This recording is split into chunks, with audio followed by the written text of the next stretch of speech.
my friends, and I know straight away, I know what the internet does. It's like, it's not Christmas Day just yet. No, it's not. When it comes to ups and downs, and when it comes to AEW Dynamite, this was the Christmas Xmas holiday special, so I have put on my Christmas hat. Don't you get mad at the things I decide to put on my head. I lost my hair many years ago. It's one of the few things I have left. Hello, yes, my name is Simon Miller, and you have tuned in to Ups and Downs because you want to know, was AEW Dynamite any good, or did it absolutely suck? I don't know, and you don't know, and your nan don't know, and your mum don't know, and the only person that does is this, the finger of power. Sometimes people are like, Simon, that's not a real thing. Oh yeah? Watch this. Shouldn't have done it. I mean, yeah, it is. It's just my hand. Let's up those doubts.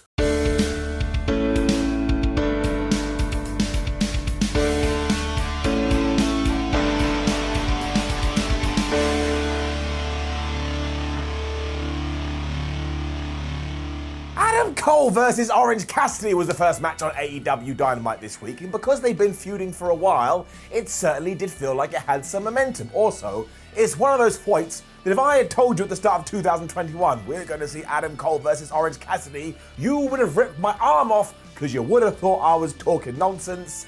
It has been quite the year. Adam Cole, of course, did his whole Adam Cole Bay thing, or as I wrote down when I was making notes, Adam Cole bar.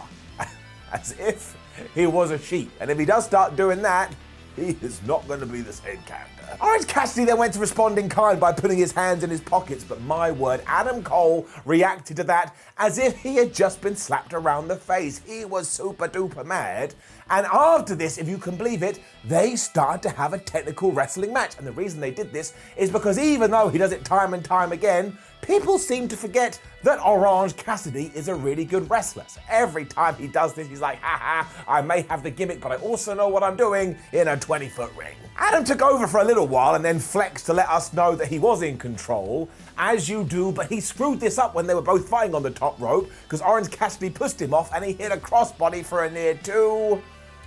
And this is when the Young Bucks started to walk towards the ring. Brandon Cutler joined them too, and I started laughing because he must have been murked in around about 3.2 seconds. And the Best Friends also must have been watching on from backstage because they ran out, and they made sure that they applied smart wrestling maths. They balanced the numbers and they got rid of them down the road. After this, we saw about every single move under the sun, as well as the piece of fruit kicking out of the Panama Sunrise because Adam Cole was too arrogant and he didn't do another good cover. And then we had another great near finish because Orange Cassidy hit the beach break, and we got a 1 and we got a 2, but we didn't get the 3. You could just feel like something was coming, and boy, howdy was it, because at this juncture, Bobby Fish swam towards the ring, and he was basically casting distraction, and using all of his MP, which is when the referee was distracted, and who appeared behind Orange Cassidy to absolutely kick his ass?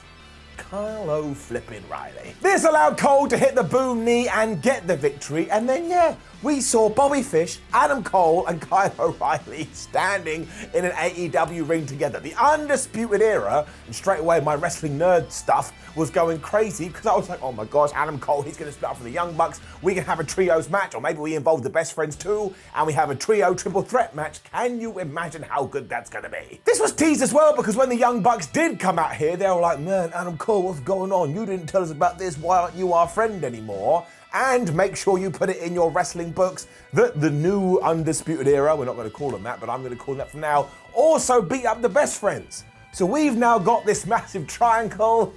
One last surprise of 2021, right? It is getting it up. And then Adam Page and Bryan Danielson was here. I mean, wunderbar. The Cowboy kicked things off by saying that he was so close to winning the match last week, but ultimately he didn't because it did end in a draw. So when he had his World Championship handed back to him, he's never felt less like a champion. I just wanted to put my arm around him and go, Hangman, it's going to be okay. Scruff his hair up a little bit, give him a kiss, and make sure he gets back to fighting. Danielson then interrupted, don't forget counters coming in 2022, and said Adam Page shouldn't be disappointed, and the only person that should be disappointed is him, because he should be the world champion right now. He then insulted the fans, because that's what he's want to do, but he doesn't care about any of this, because he's talked to Tony Khan, and the rematch is happening in 2 weeks on Dynamite, when they move to TBS. He understands why he wasn't victorious last time, and it's because he had too many big matches leading into his biggest fight, so he's not going to do that again. And he also said, just in case it does go to a draw, which it is not, I have gone out there and I have made sure judges will be at ringside, so they will make a verdict and there will definitely be a winner. I kind of like that too, because even though there's no way the second one is going to end in a tie, now just maybe we planted the seed that it could do. And that's all you ever need to do. Present the scenario and then go somewhere else. Paige fired back that Bryan probably should pay these guys in advance because there's no way they're going to make their money on the night because he shall retain his title properly this time. And these two just got really good chemistry. It was just like, I'm gonna do some promoing and then I'm gonna do some promoing back, but it makes me excited about the match and I'm massively intrigued to see what they're gonna do. I mean, honestly, they probably could have both gone out there and just made goat noises at each other. So like, yeah, and then, yeah. And I'd still be like, this is the best thing ever. I know, I'm a massive geek. What are you going to do about it? We then went to the back where MJF was thanking FTR for all of their help, but also saying, Wardlow, what do I pay you for? Your protection absolutely sucks. So now we're teasing that as well. Hands up if you're ready for the Wardlow face turn in 2022. Maxwell then turned his attention to CM Punk and promised to retire him. And of course, we are going to get that 6-man tag later. Wardlow, I think they must have heard this, and he used his rage because he marched to the ring, he saw Sean Dean standing there, he powerbombed him 4 times, and he just beat him. Spears then jumped in and wrecked him with a chair because he's an absolute asshole and he wants to steal the spotlight, especially because when Wardlow was going for powerbomb 3 or 4, he was like, stop it, just pin him. So I tell you what's going to happen here. Eventually Wardlow is going to lose his mind. He's going to beat up Sean Spears. He'll then beat him in a match as he slowly makes his way to MJF.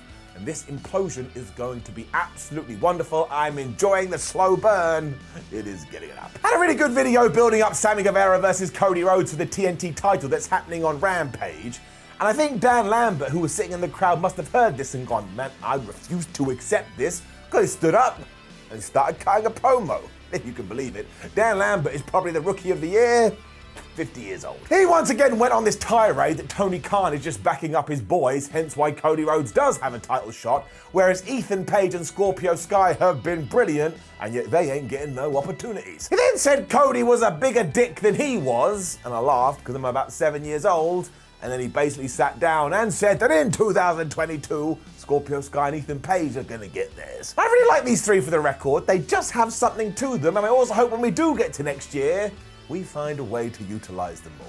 But this was just kind of there, it was a short segment, and it reminded you that on Rampage, we get in TNT title action. Britt Baker and her posse were then having a Christmas dinner backstage, and as always, Britt Baker has no idea that Jamie Hayter basically does hate her and will turn on her very soon. But before that, she has to fight Riho at Battle of the Belts, and she doesn't even care about that, because she's gonna win. I mean, that probably is gonna happen, and then after the fact, maybe Jamie does something bad.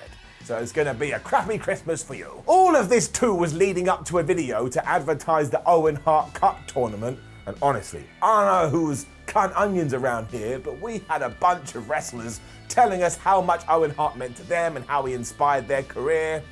This was flipping terrific. Once again confirmed that it starts in 2022 and culminates at the Double or Nothing pay-per-view, and I cannot wait for this. This is what wrestling is all about, finding a way to remember and respect the guys that came before us and built the scene and have a legacy, and Owen Hart probably deserves that more than anyone.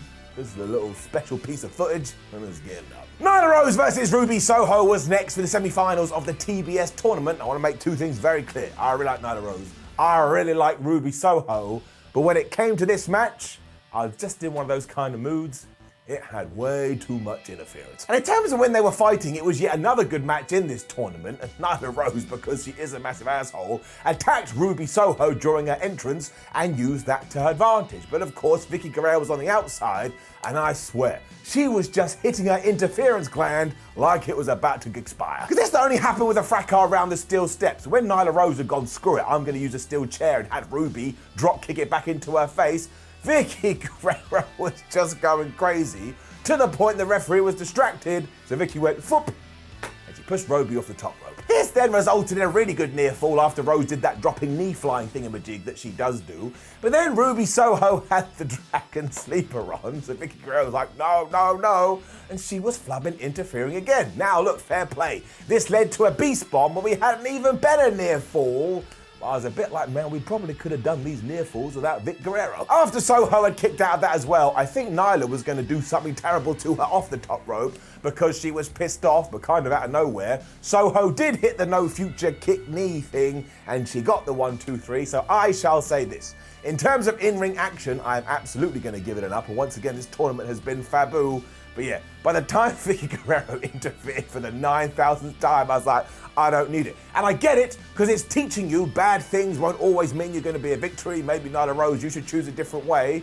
But you know how it is. Sometimes you watch wrestling matches, and sometimes distractions and interferences are great. And sometimes you're like, you know what? I didn't need it. Down. Also, as we have got to this point as well, I just want to make a quick aside about the idiot, the fool, the moron, the schmuck, the schmerl that brought a transphobic sign just to hold it up when Nyla Rose came to the ring. Let's just make things nice and simple and we can move on. If you supported this sign, if you think this sign was funny, if you too would bring a sign like this, turn the video off, go away, never watch Ups and Downs again, because I don't need you. Trans, gay, straight, it doesn't matter who you are, wrestling is for everyone, bar none. Then my man Griff Garrison was here, and I tell you, he'd gone crazy. I was like, Griffy boy, what are you doing? Why did you call out Malachi Black last week? And why was your strategy here? Well, I'm just gonna run at him with all the fury of 1,000 suns? This poor guy basically got killed. I mean, I'm not sure what he was expecting to happen here, because this was the equivalent of challenging a serial killer. And after he had been wrecked for a little bit, he did pull out this wonderful dive that was Darby Allin-esque. But even then, man, you were fighting Malachi Black. He was just punching him and kicking him and working over his knee to the point he started walking around like a pirate. It all built to Malachi pretending he was going to hit the Black Mass, but instead he locked in a leg lock. Unfortunately, Griff Garrison had to tap out. And I was like, Griff, man, I feel sorry for you, dude. You did what you had to do, and you stood up for your posse. But this did not go well at all. Brian Pillman then ran in to try and help his friend, but he got booted right in the jaw. And Malachi Black honestly stood there like some kind of psycho that had wiped out an entire planet. And I have no idea where this is going. I just find it so intriguing. I thought Griff Garrison especially had a terrific performance, especially given what his MO was meant to be. So I'm giving it an up. And seriously, what the flubbins is this maniac gonna do in 2022?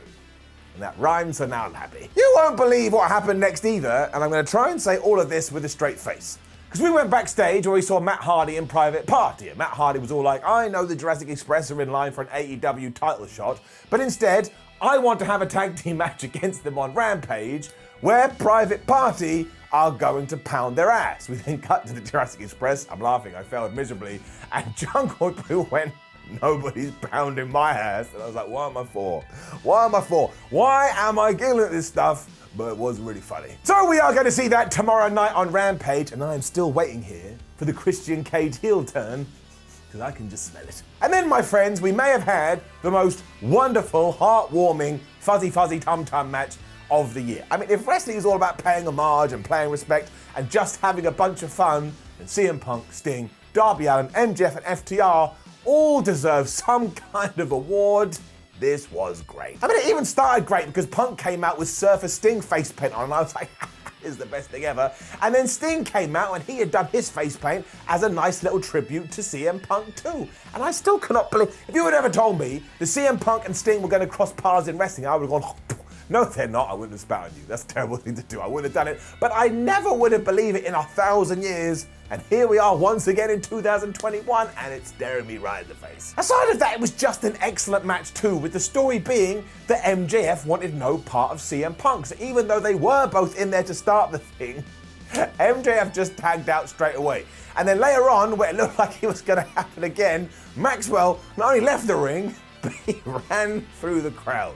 So fair play to get that, he gets beard a heel. Sting was soon in and everybody started to leg it, which is absolutely the way you should play Sting. It should be like, who the hell is that guy? But at some points we were having Sting versus MJF, which I was really enjoying.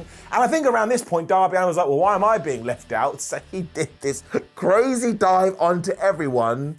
I am never going to understand that, man. This was bad wrestling match though, because of course it was now him against three people and they beat him up. But the reason we did this is to build to a somewhat hot tag 2 Sting, and because we were in Greensboro, which was basically WCW territory, everybody went nuts and I couldn't help it. I plugged myself in and I was ready to go. Sting too must be lying about his age, because there's no way a man over 60 should be this good. I mean, at one point he climbed to the top rope and he dived on his 3 adversaries who were on the outside. Sting, I think, is 62 or 63, and I can do that now, and I tell you, I ain't 63. From here as well, it was just such a well-worked match, and the reason you should go and watch it is just to appreciate the timing and just to appreciate how everything comes together. Like it's proper chef's kiss.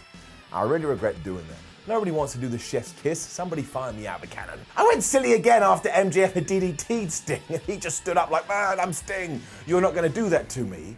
But then, oh my gosh, he grabbed Maxwell and he tossed him over the top rope, and while FDR tried to catch him, MJF landed straight on his head. And I was like, well, that's it, he's dead. Thankfully he is okay, but I tell you, I was having a worry. We then saw the beauty of friendship too, because Punk was about to hit Maxwell with the GTS, but Dax pushed him out the way. But I swear, that guy is definitely gonna regret it, because he then got hit by the go to sleep, he then got hit by the Scorpion Death Drop, he then got hit by this incredible coffin drop, which was like 3/4 away across the ring. Punk then pinned him, the good guys had done it, Mr. Burns had won it. This was so damn good. I mean, it was just so much fun. I will say that till my dying day. Wrestling is meant to be fun. That's all it is. You tune it in and you go, "Rrr," and you have a great time. I mean, not like that. That sounded like a dying cat. But this was the epitome of FUN, and that's why I am giving it the strongest damn up. I mean, that's not technically true. Just go and watch it yourself. Which brought us to the end of another AEW Dynamite, and I had a great time. It was all Christmas themed. It put me in the mood. And again, we just took the last 30 minutes of the show and said, why don't we go out there and have a good time? Because when wrestlers are having a good time, fans are having a good time, it's getting it up. Now, please do leave a comment below and let us know what you thought about last night's AEW Dynamite. Like the video, share the video, and subscribe. Don't do that with your hands. Head over to WhatCulture.com where you can read articles about AEW, WWE, and a bunch of other wrestling. Make sure you come say hello on social media. We will say hello back. And we have loads of videos. Watch one, I dare you. My name is Simon for WhatCulture. As we are approaching the end of the year, thank you for all your support over these 12 months. It means the world to me. And I will see you very, very soon.